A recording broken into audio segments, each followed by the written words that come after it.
Being a child of two narcissistic parents, I can tell you, growing up around them was no fun. It was like getting caught in a storm that lasted for years, running a marathon with no end in sight. No matter how tired you were not allowed to rest. You had to keep going, you had to keep running for your life. You had to survive somehow. They treated you in the most horrible way possible when they should have been the people to give you all the love unconditionally. Set an example of what it means to be loved wholeheartedly. As a child of such a tyrant, you grow up with wounds that most around you do not understand. That's why the topic for today's episode is 5 weird ways a narcissistic parent treats their child and how it impacts them. If that sounds interesting, stay until the very end and I will reveal these behaviors to you one by one. I am Danish, a psychologist and a narcissistic abuse recovery professional. Welcome to my channel. Number one, they become jealous of their own kids. You might wonder, what kind of parent becomes jealous of their own kid? Well, a narcissist clearly does. Why? They themselves are developmentally stuck. It's like a 2-year-old living in an adult body.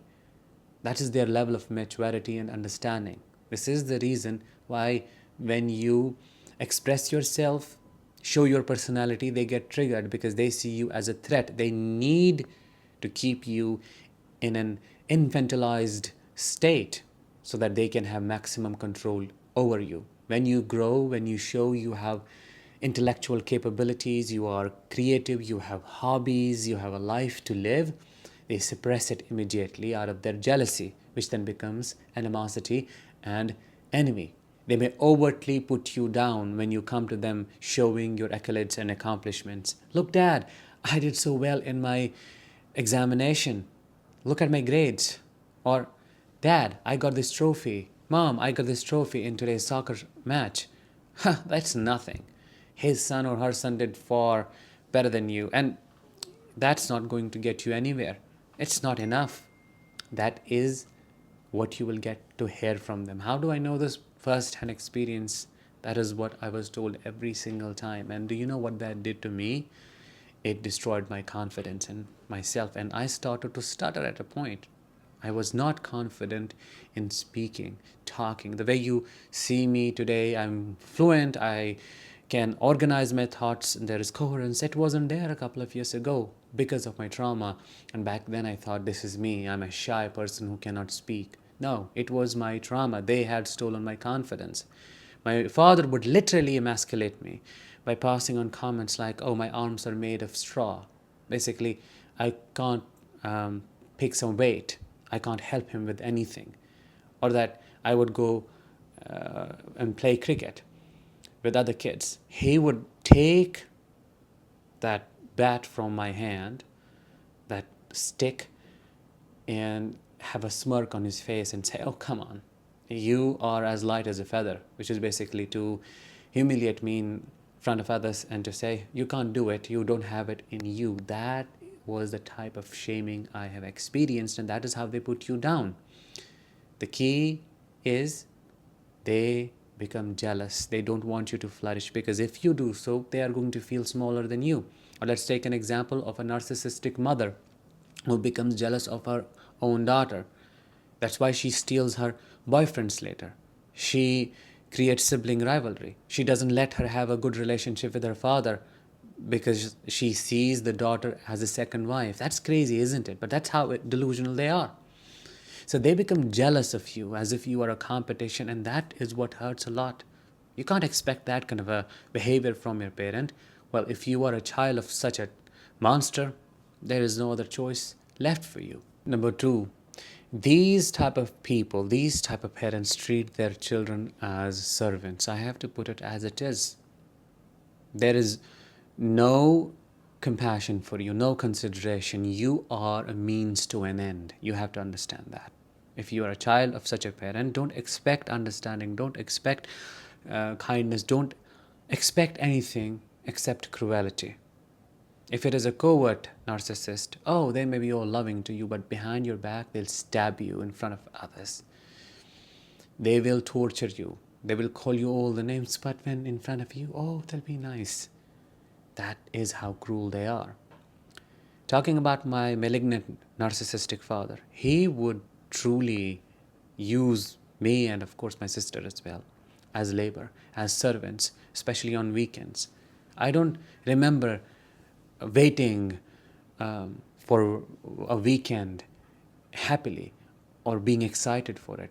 It was like doomsday for me. Anticipatory anxiety would build up. Either they would fight with each other and then it would be a total mess, or he would take us to a piece of land that he had, agricultural land, me and her, and then make us work on it from 10 to, let's say, 3 or 4. Whole day wasted, no time for play, no time for exploration.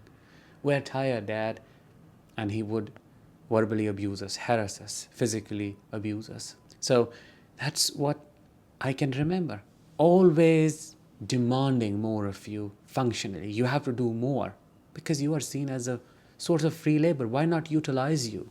Where is that parental connection? There is no space for it. They don't spend time. He never spent time taking us to vacations, taking us to places where we could connect with each other. There was either always a work, back and forth relationship, a transaction happening, or it was performance based.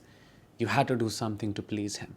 Before I start with number 3, here is an important announcement for you. I have launched a course on how to heal after surviving a narcissistic parent, in which you can learn how such a parent traumatizes you as a child, how that trauma shows up in your adulthood, because of which you attract narcissists, and then later on how you can heal to become whole in 4 practical steps. If you want instant access, click the link in the description of this episode. Number 3, they control you using fog. Fog is an acronym that stands for fear, a sense of obligation, and guilt.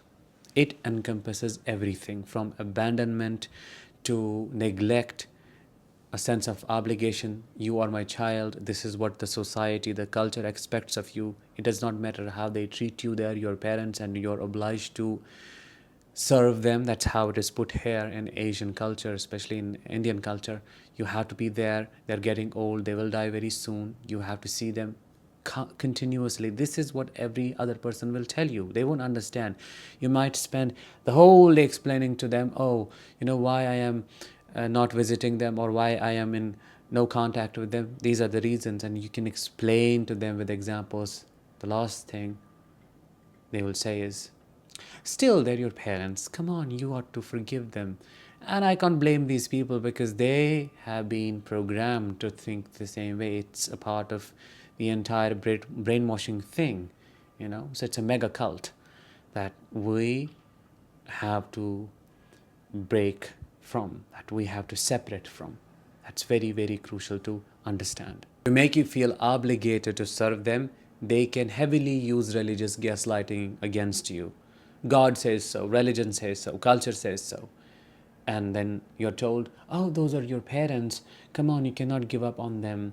Every other person will tell you the same thing. After all, they're getting old. They may not be here for too long. You just need to end everything and just be okay with them. Just make peace with them. Who knows when they will go? But at what expense? Nobody understands what they put you through. One day with them is like hundreds of years spent in jail and prison, and hundreds of years of stress. Only those who have been through what I am talking about will understand it. It's not easy at all. So let go of those obligations. I say, even if they die tomorrow, it's okay if you do not visit. It's fine if you don't attend that funeral. It's okay. That might sound cruel to some, but that is okay. You need to understand the context. So that obligation also goes hand in hand with guilt. Guilt tripping. They use guilt a lot, you know, especially covert narcissists. They have a mental list prepared and ready to pull out whenever they have to guilt trip you. Let's say you try to have a boundary with them, or you trigger their narcissistic ego, you give them a narcissistic injury. Instantly, almost instantly, the narcissistic mother or father, if they're a covert one or even an overt one, will start reading the list to you. I did this for you. I sacrificed these many years for you. I sacrificed my youth for you. I spent money on your education. I did this. I did that.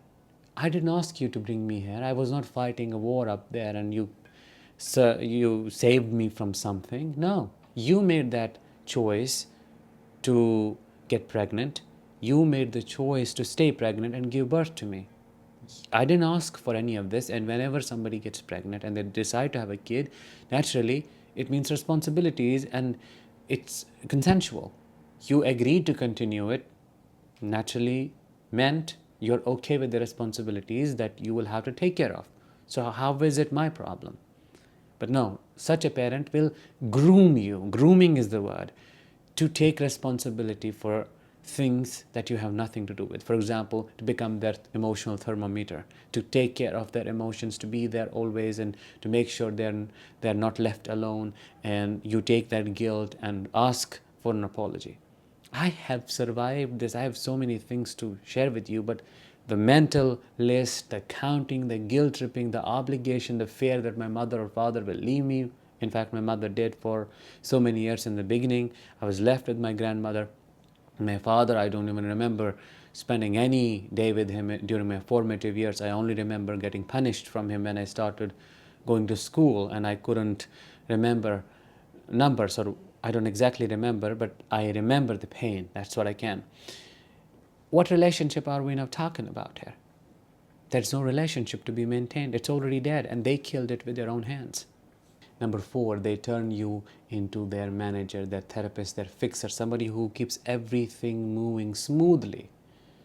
Probably you have elder sisters syndrome as well. If you were the eldest sister in the family and you had to raise your younger siblings, you may be a man and might have had to do something like that, but it's the same thing.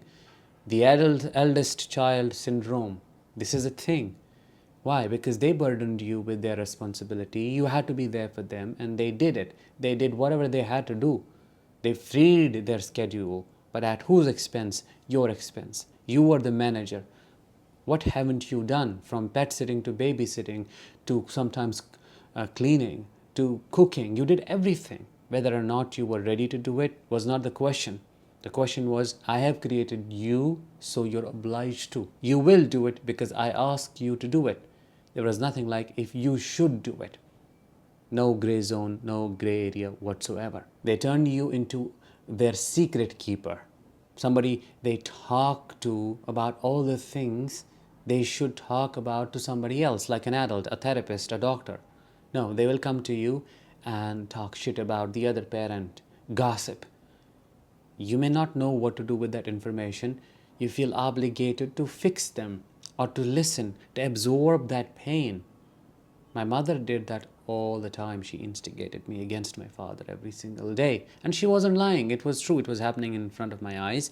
But the problem arose when she chose his side at the end of it. When push came to shove, she took his side and clearly showed that they are together.